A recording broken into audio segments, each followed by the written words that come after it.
Let's say you're just chilling at home, scrolling to memes, or maybe catching up on that show everyone talking about, even though it kinda jumped the shark last season. And meanwhile, in some shadowy corner of the digital world, foreign governments might be quietly snooping on your phone calls. Yeah, I know, super uplifting topic, right?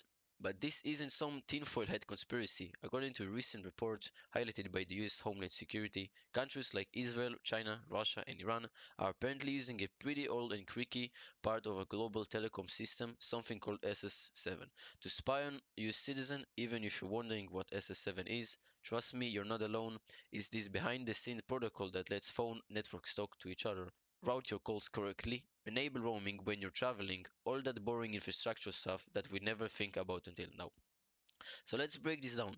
The big headline: a US government memo claims that multiple foreign states are leveraging SS7 vulnerabilities to keep tabs on American users. That means tracking your location, intercepting calls, reading your text messages, all without you ever knowing. Sounds creepy, right? It's basically like having a backdoor into the world's phone lines. This isn't just some random hacker in a hoodie tapping on a laptop in his mom's basement. We're talking about entire governments, countries that have massive intelligence equipment, ton of resources, and let's be honest, no huge moral doubts about peeking into your digital life. Now, if you've been paying attention to any kind of tech or cybersecurity news in the last decade, you might be thinking, wait, I thought we moved to more sophisticated stuff. Don't intelligence agencies have super secret zero-day exploits or fancy spyware with cool names? They definitely do, but here's the thing, SS7 is old. It's basically a leftover from a time when the telecom world has gentlemen's club, where big carriers just trusted each other not to misbehave. There's a certain irony in all of this. The entire global phone system still relies on a protocol that was never designed to handle the kind of hostile, dog eat dog environment we have today. And now that trust based approach is coming back to bite us. Let's put it another way. Imagine you had a huge mansion with thousands of rooms and secret passages that were built like a century ago. Back then, you only let your closest friends come over, so you didn't worry too much about locks or security cameras. But now everyone and their mother has a blueprint to your mansion, and some of them are not your friends. That's SS7, a massive architect mansion with hidden doors that anyone who knows the layout can sneak through.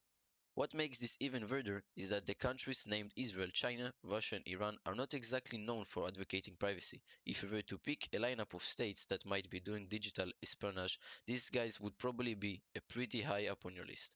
China and Russia in particular have long been accused of sophisticated cyber espionage campaigns. Iran has its own track record, and Israel, well, we've all heard about advanced Israeli spyware like Pegasus. Let's just say these are not the privacy angles of the world. What does it mean for you? The average person who is just trying to navigate everyday life? Honestly, this could affect anyone, not just spies, activists, or high profile journalists. SS7 vulnerabilities could be potential given foreign snopes the ability to see where you are at any given moment, listen in on your private phone calls, or read your text messages. It's like having a foreign agent sitting in visibility in the back seat of your car, jotting down notes on your every move. You might think, I've got nothing to hide, but that's not really the point. Even if you don't have a nuclear launch code stored in your notes app, the idea of a fragile government dipping into your personal life is still pretty disturbing. And don't think that using encrypted chat apps alone solves this issue. Those are great tools, and I'm all for end-to-end encryption, but SS7 attacks occur beneath that layer of security. They're targeting the phone network signaling systems, not just your data in transit. In other words, it's like patching up a hole in your front door when the thieves are sneaking in through a secret tunnel under your house. The vulnerability is in the structure itself. Now, the funny thing, well, funny and ironic, is that the US is pointing fingers at these countries for doing what the US itself has been accused of doing. Remember all those Snowden revelations about the NSA vacuuming up data from both foreign and domestic sources? It's like the pot calling the kettle black, except in this case the kettle might say, yeah, I learned how to do this by watching you. So we have a situation where nobody's hands are entirely clean. Global surveillance has become a game of if you're not cheating, you're not trying. The problem is that this time these citizens are potentially on the receiving end. It's easier to shrug off these shady techniques when you assume they're just being used on urgent targets or maybe on bad guys, but now it's hitting closer to home. The big question is, what are we going to do about it? Fixing SS7 security isn't as easy as pushing a software update. This protocol is ancient and deeply integrated in the telecom world. Replacing it would be like telling every single car manufacturer, gas station, and a mechanic in the world, hey, we're changing engines and fuel types starting tomorrow, so good luck. Telecom networks span the globe, and roaming agreements let you use your phone in Tokyo, Toronto, or Sweden.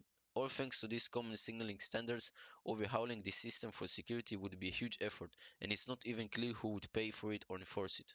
Sure, there are new protocols like Diameter that were supposed to be better than SS7, but guess what? They also have weaknesses, and many networks still rely heavily on SS7 anyway.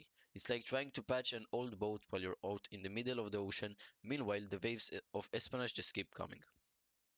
From a geopolitical perspective, this is part of a bigger picture of cyber warfare and intelligence gathering. Countries spy on each other, that's not new. They've been doing it since forever: smoke signals, carrier espionage, coded letters, shortwave radio intercepts, you name it. The difference now is that the reach is global, digital and instant. With SS7 vulnerabilities, foreign states can pick targets from thousands of miles away and dig right into their phones. It's like the world's creepiest buffet of personal data and everyone invited. For individual users, there are not a ton you can do personally. Fix SS7, you can practice good digital hygiene, use encrypted messaging apps, keep your phone software updated, don't click on suspicious links, and maybe toss a VPN into the mix. But let's be real, these are band-aids on a bullet wound. If foreign intelligence agencies want to target you specifically, or if they're just vacuuming data in bulk, you as lone individual can't easily patch a worldwide telecom standard. We might see some political cinema coming out of this. US officials or lawmakers could use this revelation to push for stricter regulation or more sweeping surveillance powers of their own, claiming it's all to protect Americans from foreign threats.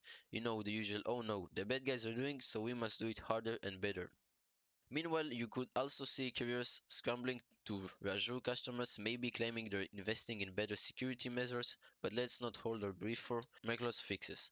The SS7 problem has been known in cybersecurity circles for years, and guess what? No one's done much about it. The uncomfortable truth is that right now the global telecom infrastructure is a hot mess security wise. It's like the entire world decided to build a huge intercom system between every house on earth, and now we're shocked that the neighbors we don't trust are using it to listen. Without a massive coordinated effort to upgrade and secure these networks, an effort that would require international cooperation and trust, that let's be honest, we don't really have, this problem isn't going away. It's also worth noting that the US Homeland Security claims could be part of a larger narrative. Maybe they want to sound the alarm to put pressure on certain foreign entities, or maybe they have intel that specific campaigns have been ramped up recently. It's hard to know exactly how big this problem is. It is a targeted operation against high-value targets like politicians, journalists, and CEOs, or is it more like a wide-scale dragnet where the virgin states are basically vacuuming up data from random people just because they can? Either scenario is pretty unsettling. As always, when these stories pop up, it's a good reminder that the concept of absolute privacy in the digital world can be a bit of a fairy tale. We can take steps to protect ourselves, sure, but the underlying infrastructure is flawed at the fundamental level. This kind of a top to bottom insecurity creates a playground for foreign governments, cyber criminals, and who knows who else. The scary part is how normal this might become. People get used to the idea that data might be spied on. They shrug and say, well, that's how it is. But ego lets the problem fester. Maybe what we need is more public outreach, more consumer pressure on phone carriers, more support for security by design technologies, and a serious push at the internal level to fix the systematic problems. Sure, that might sound like a pipe dream, but without it, what's the alternative? The alternative is living in a world where your phone, which, let's face it, is like a digital brain extension, can be tapped into by a foreign government you never interacted with. Just because you happen to use your phone number that relies on a decade-old signaling system, it's absurd and yet it's on reality in 2024. As a side note, if this freaks you out, just remember, you're not alone. A lot of cybersecurity experts have been waving out raised flags about SS7 for ages. The fact that Homeland Security is now spotlighting it might mean we'll finally see some action, or maybe it's just going to be another headline that fades away until the next big scandal. In any case, I think the moral of the story is that the infrastructure we rely on is only as strong as its weakest link, and when it comes to global communications, that weakest link is pretty dang weak. If foreign states are already exploiting SS7, they're probably looking at other channels too. It's never ending arm race. Companies patch vulnerabilities, government find new ones, we upgrade protocols, spies adapt. This cat and mouse game isn't going anywhere. Until then, keep living your life. Don't freak out and smash your phone. Just understand that the myth of secure, private, and untraceable global communication is exactly that, a myth, at least as long as legacy systems like SS7 remain at the core of our networks. Anyway, that's going to be it for today. If you found this info helpful, entertaining, or at least less boring than reading a dry security memo, give this video a like and share it to hack that algorithm. Let me know in the comments, what do you think you're going to do? Will you trust your phone infrastructure, or are you ready to go live off grid in a cabin somewhere? Thanks for watching, and remember, just because you're not interested in espionage doesn't mean espionage isn't interested in you. Have a good one and stay safe out there.